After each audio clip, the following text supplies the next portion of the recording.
हरे भरे जंगल की एक तस्वीर, ऊंची दरख्तों और चमकता हुआ नदी का दृश्य सूरज पैटर्न से निकल कर पड़ता है। एक समय की बात है, एक ऐसे जंगल में जहां काल के स्पर्श से न खेला गया हो, वहां एक जासूस लोमड़ी फिन ने एक जदुई किस्से का सफर शुरू किया। फिन एक समझदार बूढ़े उल्लू से मिलता है जो एक शाख पर बैठा है।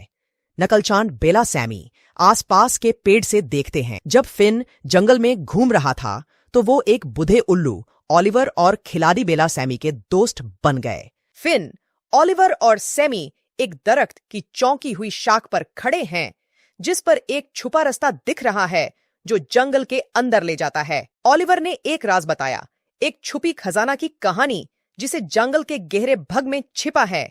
एक खोज पैदा हुई। ओलिवर और सैमी एक झूला जैसे पुल और एक उल्लू की दाल से घिरे हुए हैं जिन्हें मिलकर पार करते हैं। उनका सफर बिना मुश्किलों के नहीं था, लेकिन दोस्त मुश्किलों का सामना साहस, साझा काम और हंसी से किया।